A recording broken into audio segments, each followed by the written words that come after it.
keadaan gelap gulita gitu. Jadi nggak pasti gitu ya, sangat Pak? tidak pasti.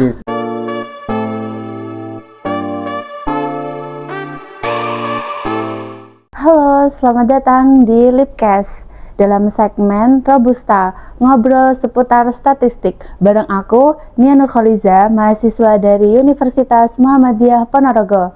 Nah, kali ini aku akan bahas topik yang bukan kalah penting tapi juga cuanable, apalagi buat kita para Gen Z yang melek digital. Nah, biar obrolan kali ini makin seru, aku nggak sendirian. Udah hadir bareng aku narasumber kece dari BPS Ponorogo. Yuk, langsung aja kita sapa.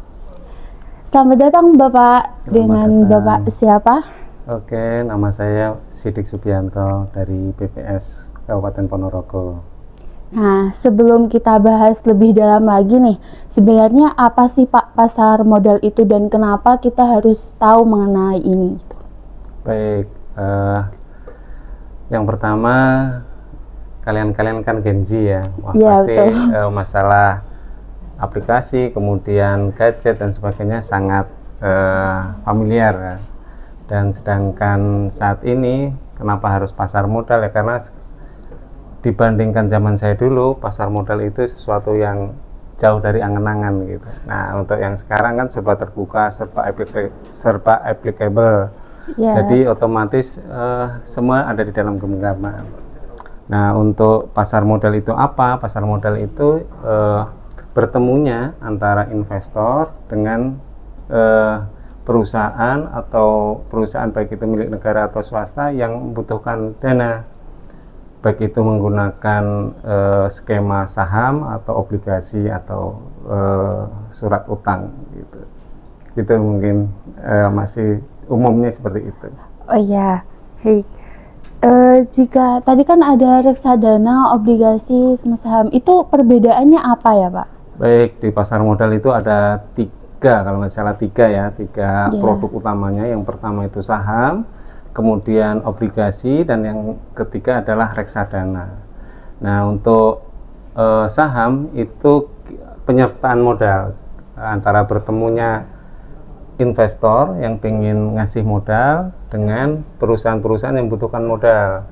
Nah, tempat bertemunya itu di bursa, di pasar modal. Itu kita menyertakan modal di perusahaan itu secara publik. Kemudian yang kedua tentang obligasi ya. Obligasi itu surat hutang. Nah, bedanya dengan tadi saham, kalau ini hutang. Kalau si perusahaannya berhutang nanti dikembalikan uangnya dengan ada imbal bagi hasil atau apa. Sedangkan kalau saham itu kan kita langsung memasukkan sebagai ikut dalam kepemilikan perusahaan tersebut. Nah, sedangkan kalau yang hutang dia tidak ikut menjadi pemilik perusahaan, dia hanya yang dihutangi gitu dari pihak perusahaan. Kemudian yang ketiga tentang reksadana, betul. Kalau reksadana itu ada pihak ketiga antara investor, kemudian ada perusahaan, ada manajemen investasi. Nah, si investor ini tidak langsung memberikan dananya ke perusahaan, tapi dia ke pihak ketiga kan di namanya manajemen investasi. Di sini nanti dia akan menyalurkan dana yang terkumpul dari investor itu ke perusahaan-perusahaan mana gitu. Jadi tidak ada kepemilikan di masing-masing perusahaan. Dia hanya menyumbangkan uangnya di manajemen investasi gitu. Nanti di manajemen investasi ini yang akan istilahnya memasukkan ke perusahaan-perusahaan mana yang kiranya mendapatkan cuan bagus gitu. Kalau dari segi keuntungannya Pak, kalau lebih disuruh milih gitu. Baik, untuk keuntungan, kalau keuntungan itu kan faktor rezeki juga ya. Baik, kalau dari segi cuan, ada hukum yang berlaku bahwa high risk high return, bahwa semakin berisiko kita menginvestasikan, kemungkinan besar imbal baliknya itu akan semakin besar juga. Nah, ketika kita menimbang antara saham, kemudian obligasi dan reksadana, yang paling berisiko adalah yang di saham dibandingkan di obligasi dengan yang di reksadana. Ya. Yang paling kecil resikonya di obligasi.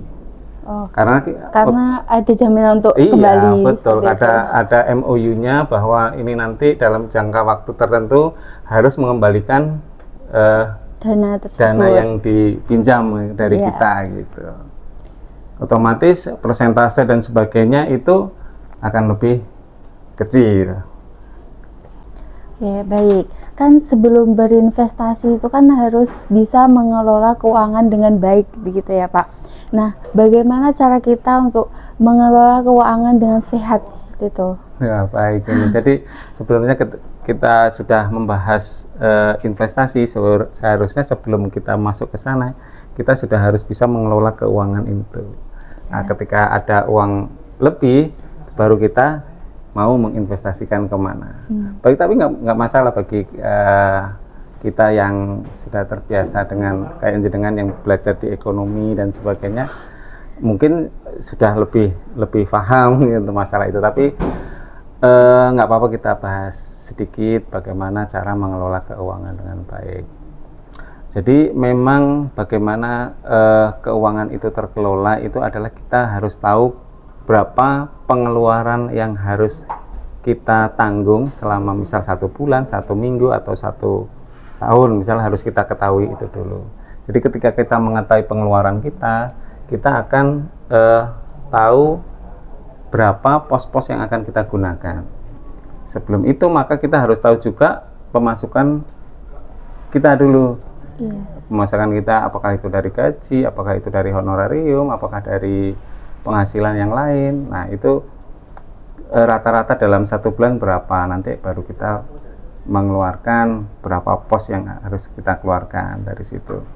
Nah, ketika itu sudah kita ketahui apakah ada lebihnya, nah lebihnya ini mau kita gunakan kemana gitu kan, apakah ke investasinya apakah dengan tabungan, apakah dengan obligasi, apakah dengan deposito dan sebagainya, itu sesuai dengan profil resiko kita tadi. Tadi Bapak menyinggung tentang deposito. Nah, deposito itu apa ya Pak? Baik, untuk deposito itu uang kita yang kita berikan ke pihak bank, kita simpankan ke bank, oleh bank itu akan dikelola oleh bank di berbagai macam platform ya, apakah dihutangkan lagi ke nasabah-nasabah, kemudian setelah itu akan ada imbal baliknya. Sedangkan sebagian dari hasil imbal balik dari nasabah itu yang dipinjam-pinjamkan oleh pihak bank, itu ada yang dibagikan dalam bentuk bunga, kemudian itu dalam tabungan. Kalau deposito berarti uang kita akan kita berikan, istilahnya dalam tanda kutip, kita titipkan ke bank untuk dalam tempo tertentu. Uang itu tidak akan kita bisa ambil, sudah dikunci oleh pihak bank, akan digunakan ke pos-pos mana terserah bank, kemudian setelah itu diimbal balikkan ke kita. Nah, bedanya dengan tabungan kan bisa kita ambil secara periodik, secara bebas gitu ya. Mau 24 jam sudah ada ATM dan sebagainya. Kalau deposito itu sudah dikunci dalam periode tertentu, mungkin mingguan, bulan, kemudian 6 bulan, 3 bulan dan seterusnya, itu sudah dikunci. Nah, ketika kita mau mengambil tidak dalam periode itu yang ditentukan tersebut, misal 1 bulan, maka kita akan terkena penalti. Misal kalau sebelum kita ngambil 6 bulan, sebelum 6 bulan uang kita akan dikembalikan, ada pengurangan dari pihak bank untuk terkena penalti, kita nggak boleh. Jadi harusnya kan 6 bulan baru kita mendapatkan imbal hasil dari pihak bank itu, tapi karena kita dalam tanda kutip melanggar kesepakatan akan mendapatkan penalti. Kemudian ketika kita mau mengambil lagi harus 6 bulan berikutnya gitu. Gitu Secara umum seperti itu kalau deposito. Dia lebih imbal baliknya dari bunga itu lebih baik, istilahnya lebih bagus dibandingkan dari tabungan tadi ke deposito. Nah, di atasnya deposito mungkin reksadana. Reksadana uang kita investasikan ke pihak manajemen investasi. Nah, di sana di reksadana masih banyak platform yang ada di reksadana, ada reksadana saham, ada reksadana campuran, dan ada pasar uang. Yang paling aman di reksadana adalah yang pendapatan tetap, biasanya masuknya di pasar uang, seperti itu. Terkait resiko nih Pak, di pasar modal itu kan banyak resikonya. Nah, itu gimana sih Pak cara meminimalisir seperti itu bagi investor pemula, kan belum tahu. Baik, betul. Kalau masalah risiko, paling berisiko dibandingkan kalau kita berinvestasi, apalagi mindset yang seperti saya yang orang jadul ini dibandingkan teman-teman di Gensi ini. Kalau risiko sangat berisiko di yang pasar modal. Ya betul, pasar modal, dibandingkan kami yang hanya dulu itu mengenalnya emas, kemudian kambing, kemudian sapi, atau paling tidak tanah, betul. Itu tidak terlalu berisiko dibandingkan yang ada di pasar modal. Nah, untuk bagaimana caranya meminimalisir, maka banyak hal yang harus dipelajari ketika sebelum kita masuk ke dunia pasar modal. Pasar modal itu layaknya hutan di tengah malam di keadaan gelap gulita gitu. Jadi nggak pasti gitu ya, sangat Pak? Tidak pasti, sangat betul-betul kalau kita tidak mempunyai kompas, tidak mempunyai senter, tidak punya perbekalan yang cukup, itu juga akan gampang tersesat gitu, tersesat. Betul. Nah, makanya ketika Gensi ini pengen masuk ke dunia pasar modal, maka harus banyak sekali membaca. Kemudian yang paling penting setelah membaca itu adalah mengenali diri sendiri, potensinya, kemudian kelemahan kita itu di mana, istilahnya profil dari diri kita sendiri. Apakah kita berani menanggung risiko besar secara lama gitu, menanggung risiko itu ya istilahnya ketika ada saham itu turun beberapa hari, kita tahan nggak itu? Atau ada yang saya tahan ini, paling enggak kan, karena kita tahu kemungkinan saham yang kita ambil itu bagus, kemungkinan dia akan rebound naik, ya nggak apa-apa lah kita. Ada yang udah 2% dah saya cut loss misalnya gitu. Itu intinya kita harus tahu pertama itu tadi. Pertama banyak membaca bagaimana masuk ke pasar modal, apa investasi yang akan kita ambil. Yang kedua itu kita tahu, kalau kita tahu resiko profil resiko kita, maka kita ngambil yang resiko yang kecil misal, atau yang berani yang resiko besar, kita ambil resiko yang besar, nggak apa-apa. Ya itu tadi high risk high return, berarti ketika kita ngambil resiko yang besar, kita punya harapan bahwa ini juga nanti returnnya akan besar gitu. Jadi kemudian kalau saya sebagai orang BPS, maka banyak membacanya, ya banyak membaca pertama berita, kemudian pertumbuhan ekonomi itu sangat penting, karena perekonomian Indonesia itu tercermin dari pertumbuhannya. Maka investor-investor luar ketika ada rilis dari pertumbuhan ekonomi itu menunggu sekali dari BPS itu. Ditunggu ketika pertumbuhannya bagus, mereka mau menginvestasikan dananya di Indonesia. Ketika pertumbuhannya semakin turun, berarti ada permasalahan di negara Indonesia. Mereka langsung cabut biasanya, seperti itu. Iya, kan sekarang lagi viral nih Pak, ini influencer yang mempublikasikan tentang keuangan seperti itu. Nah, bagaimana cara kita itu membedakan mana yang ini informasinya akurat nih, mana yang sebenarnya dia itu menyesatkan seperti itu? Baik, itu tadi nyambung dengan yang tadi ya, berarti kita harus banyak membaca. Membaca itu bagaimana kita menyaring informasi itu sahih atau enggak istilahnya, bahwa ini data ini atau informasi yang masuk itu betul-betul enggak. Nah, makanya kita ketika ada lembaga atau istilahnya yang mengeluarkan data dan informasi itu terpercaya, maka ya kita harus percaya. Tapi kalau ketika kita banyak influencer yang istilahnya ayo ke saham ini aja, ayo, itu namanya kalau di saham itu pom-pom tukang pom-pom, ayo ke sini. Nah, itu harus kita hindari yang semacam itu. Kita harus ketika mengambil sebuah keputusan itu betul-betul kita mengetahui latar belakang ketika kita mengambil, apakah itu perusahaan itu bagus, apakah itu keuangannya bagus, apakah perusahaan itu dikenal banyak dan sebagainya, harus kita ketahui itu. Jadi mengulik informasi seperti itu bisa di BPS gitu ya Pak? Secara umum untuk perusahaan-perusahaan tidak ada di BPS. Jadi misal perusahaan Antam atau perusahaan Astra atau perusahaan Telkom gitu tidak ada tapi di bursa itu sudah diberikan informasi luas.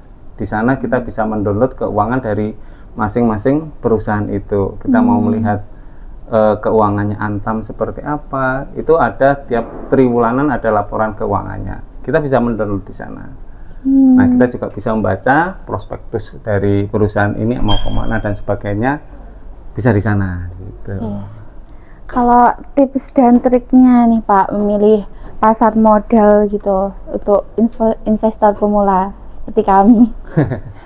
Baik, untuk teman-teman Gen Z ini kan sebenarnya informasi itu untuk saat ini sangat melimpah ya dibandingkan ketika saya orang jadul. Jadi untuk kita mau belajar tentang pasar modal itu sudah banyak, mau mengulik di YouTube, mau ke sudah banyak sekali.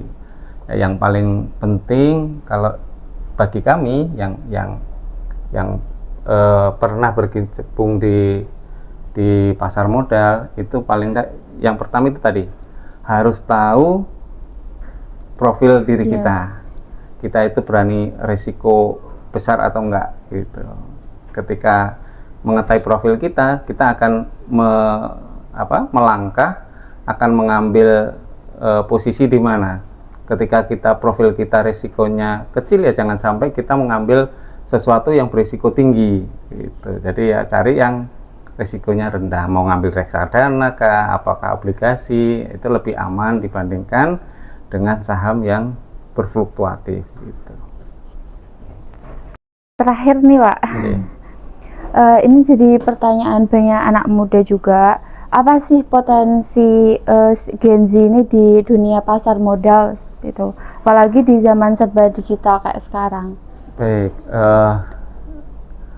potensi Gen Z saat ini luar biasa, sangat luar biasa terhadap pasar modal, karena memang saya melihat ketertarikan Gen Z ini di pasar modal sangat besar dibandingkan era-era saya. Sekarang informasi begitu deras, kemudian Gen Z itu lebih aware terhadap keuangan biasanya. Dia lebih pengen segera mendapatkan penghasilan sendiri, uangnya bisa diinvestasikan dan sebagainya. Nah, ini kelebihan baik bagi negara Indonesia. Karena apa? Investor yang ada di negara Indonesia itu mayoritas berasal dari luar negeri.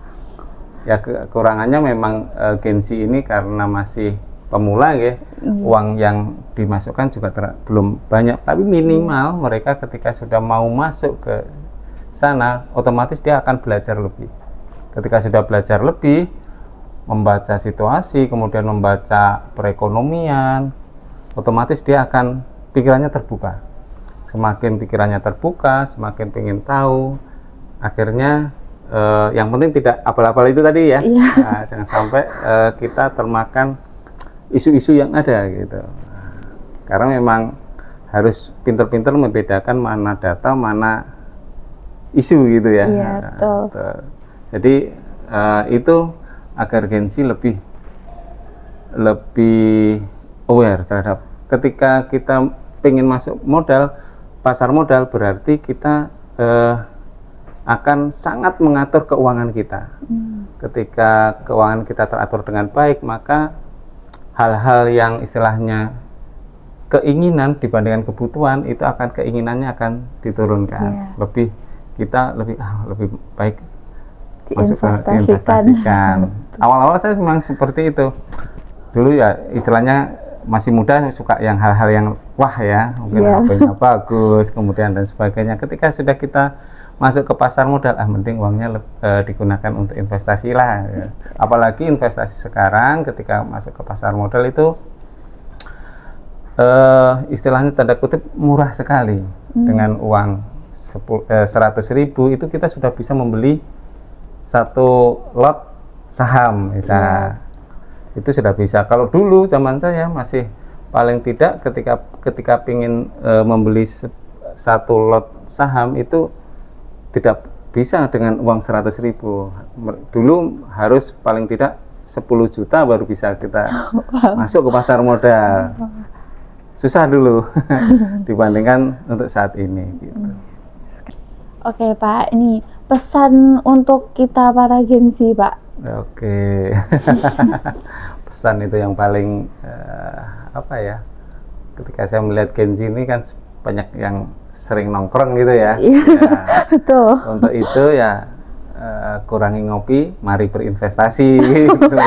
Betul. Sebelum itu ya paling enggak kita harus mengetahui kebutuhan dan keinginan itu tadi, bahwa kalau kita butuh ya kita mau mengeluarkan uang, tapi kalau keinginan sekali lagi harus diturunkan. Nah, hasil dari penurunan ini bisa kita gunakan untuk berinvestasi. Kemudian harus melek yang namanya berita-berita yang aktual dan bukan yang hoax. Ya, jadi ketika kita masuk ke pasar modal itu sangat banyak sekali isu-isu yang beredar. Kemudian juga hindari ketika kita berinvestasi itu di tempat-tempat yang enggak lazim. Misal di investasi abal-abal dan sebagainya. Lewat aja yang jalur normal BEI itu sudah ada. Kemudian buka aplikasi yang betul-betul ada OJK-nya, itu insya Allah aman. Gitu. Baik, obrolan kita hari ini seru banget, tapi sayangnya kita harus akhiri di sini. Terima kasih untuk Pak Siddiq atas berbagi ilmunya yang sangat bermanfaat untuk kita para Gen Z. Sama-sama. Oke, untuk sobat Lipkes jangan lupa ya, investasi bukan cuma soal uang, tapi juga soal pengetahuan dan mental. Library Umpo, stay young and creative.